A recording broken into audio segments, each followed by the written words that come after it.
룻기 2장. 나오미의 남편 엘리멜렉의 친족으로 유력한 자가 있으니 그의 이름은 보아스더라. 모압 여인 룻이 나오미에게 이르되 원하건대 내가 밭으로 가서 내가 누구에게 은혜를 입으면 그를 따라서 이삭을 줍겠나이다 하니 나오미가 그에게 이르되 내 딸아 갈지어다 하매 룻이 가서 베는 자를 따라 밭에서 이삭을 줍는데 우연히 엘리멜렉의 친족 보아스에게 속한 밭에 이르렀더라. 마침 보아스가 베들레헴에서부터 와서 베는 자들에게 이르되 여호와께서 너희와 함께 하시기를 원하노라 하니 그들이 대답하되 여호와께서 당신에게 복 주시기를 원하나이다 하니라. 보아스가 베는 자들을 거느린 사환에게 이르되 이는 누구의 소녀냐 하니 베는 자를 거느린 사환이 대답하여 이르되 이는 나오미와 함께 모압 지방에서 돌아온 모압 소녀인데 그의 말이 나로 베는 자를 따라 단 사이에서 이삭을 줍게 하소서 하였고 아침부터 와서는 잠시 집에서 쉰 외에 지금까지 계속 하는 중이니이다. 보아스가 룻에게 이르되 내 딸아 들으라.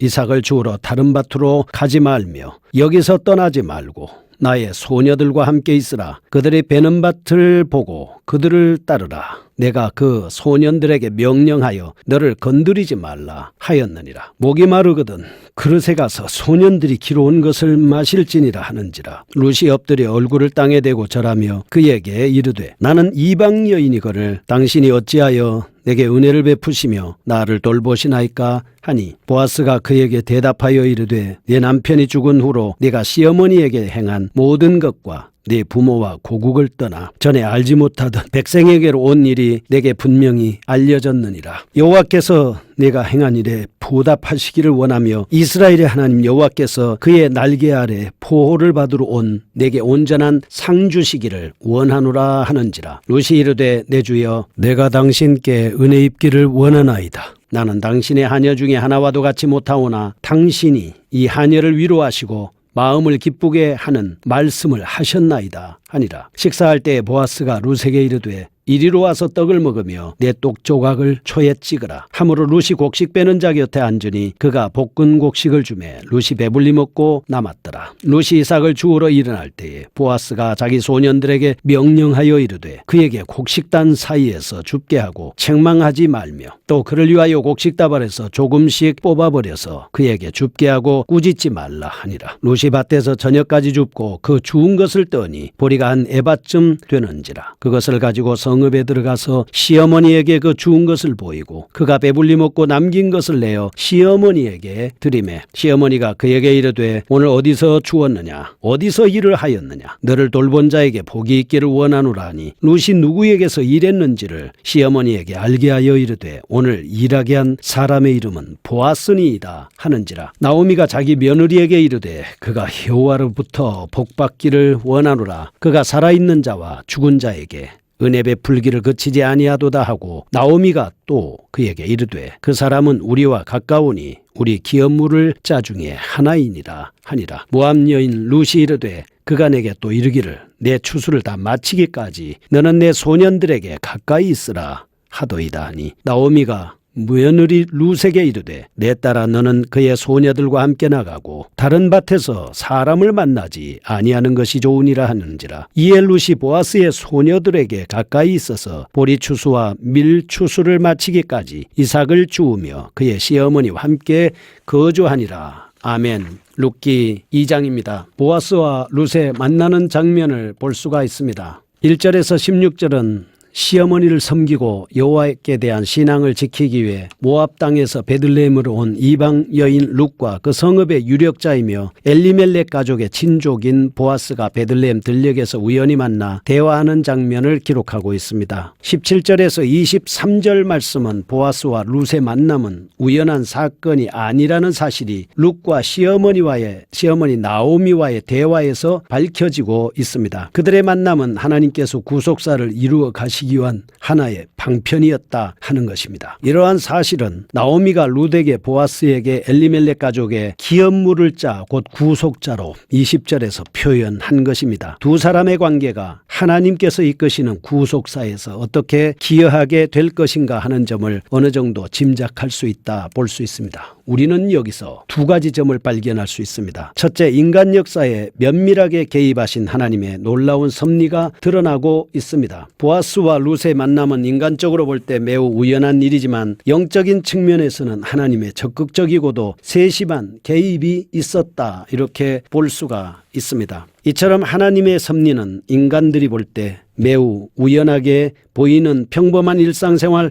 가운데서도 드러난다 하는 것을 볼 수 있습니다. 모든 피조물의 주권자이신 하나님께서는 친히 지배하시고 다스리는 데서 비롯된 결과입니다. 그러므로 예수께서도 하나님의 섭리에 대하여 가르치시면서 그분은 우리의 머리털까지 세신 바 된다는 비유를 드셨던 것입니다. 두 번째, 1장에서는 나오미와 룻의 신앙이 두드러진 반면에 2장에서는 보아스와 룻의 인격적인 면이 부각되고 있습니다. 2장에서는 과부를 선대하며 보호해주는 보아스의 인간애와 시어머니를 공경하며 사람 앞에 겸손한 룻의 덕성이 잘 나타나고 있습니다. 신앙과 도덕성을 겸비한 현숙한 여성, 룻의 경건한 신앙과 덕성을 겸비한 현숙한 여인상으로서의 룻의 성품을 잘 묘사하고 있다 볼 수 있습니다. 이방 여인 룻이 구속사에 기여할 수 있었던 것은 하나님의 섭리 외에 룻의 경건한 신앙과도 삶도 중요한 몫을 차지하고 있다, 이렇게 볼 수가 있습니다. 첫 번째입니다. 1절에서 7절, 룻과 보아스가 만납니다. 베들레헴 들판에서 룻과 보아스가 처음 만나는 극적인 장면입니다. 보리추수가 시작될 즈음에 베들레헴으로 돌아왔던 룻은 당시 가난한 관습을 따라 이삭을 줍기 위해서 시어머니의 허락을 받아 들로 나갔습니다. 이에 룻이 말로만 시어머니를 따른 것이 아니라 실제 생활 가운데서도 시어머니를 공경하며 시모의 말에 잘 순종하는 여자였다라고 하는 것을 알 수가 있습니다. 그래서 3절에서 7절 말씀을 보면 보아스 소유의 밭에 이른 룻은 마침 그곳을 둘러보러 나왔던 보아스를 만나게 됩니다. 보아스는 뒤에 엘리멜렉 가정의 기업물을 자가 되어 다윗과 예수 그리스도의 조상이 되는 사람입니다. 이처럼 룻이 자신의 삶에 충실하고 있을 때 하나님께서는 룻에게 은혜를 베풀어 주셨습니다. 이러한 사실을 통해서 볼 때 우리는 하나님께서 게으르고 나태한 자를 들어 사용하시는 것이 아니라 자신에게 주어진 삶, 곧 그것이 큰 것이든 작은 것이든 불문하고 자신의 삶에 성실하게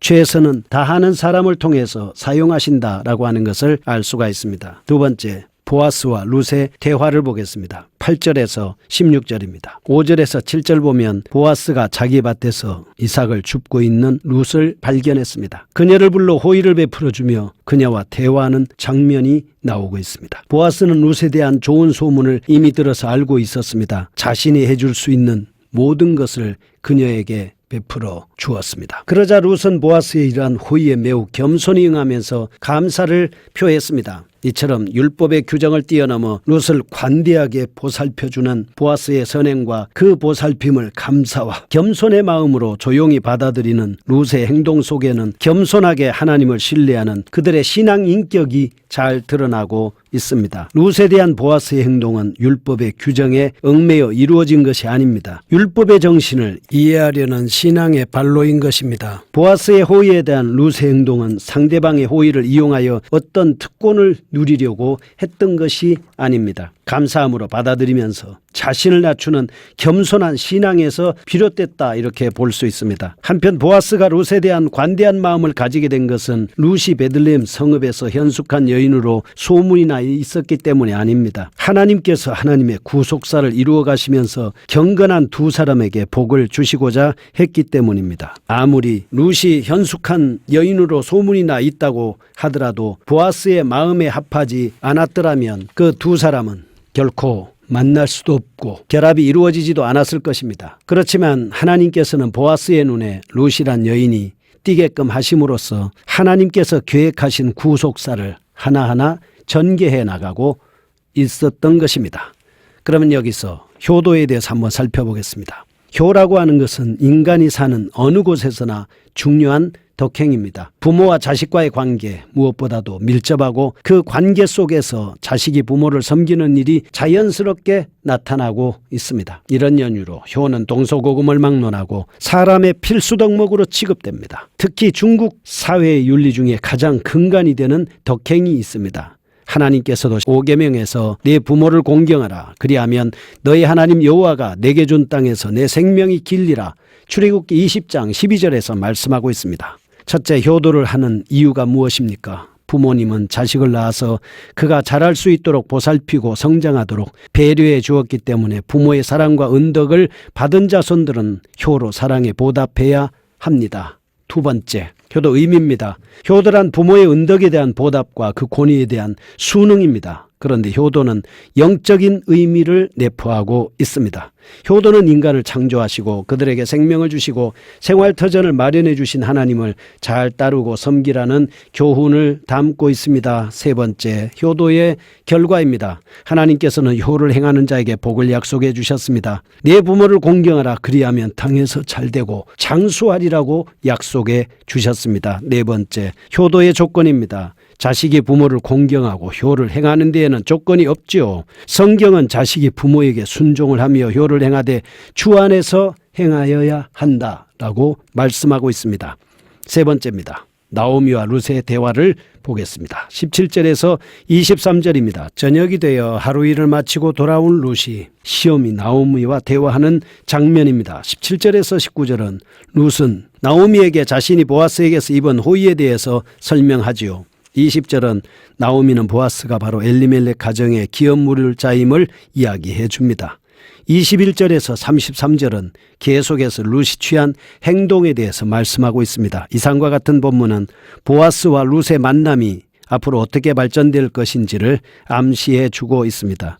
나오미가 보아스의 호의에 대해 전해 듣고 룻에게 보아스가 바로 엘리멜렉 가정의 기업물을 짜임을 주지시켰다는 것은 하나님의 섭리가 무엇을 중심으로 진행될 것인가 라고 하는 것을 우리에게 보여주고 있습니다. 두 번째, 특히 보아스와 룻이 만난 이후 나오미가 기업물을 짜에 대해 이야기한 것에 대해서는 다음과 같이 추정할 수가 있습니다.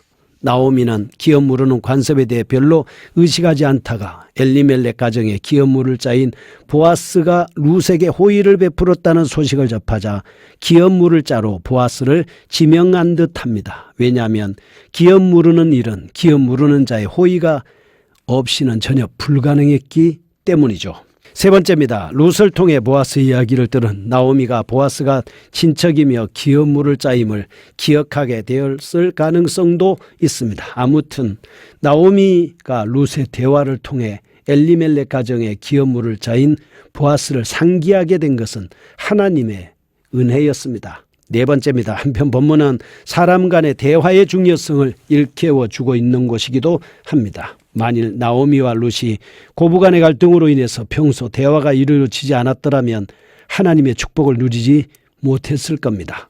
그러나 대화하는 관계였기 때문에 하나님의 은혜를 받을 수 있는 기회가 주어진 것입니다. 하나님 감사합니다. 시어머니와 며느리 사이가 이렇게 믿음의 관계로 연결되듯이 우리가 서로 도와주며 기도하는 관계가 되게 하여 주옵소서.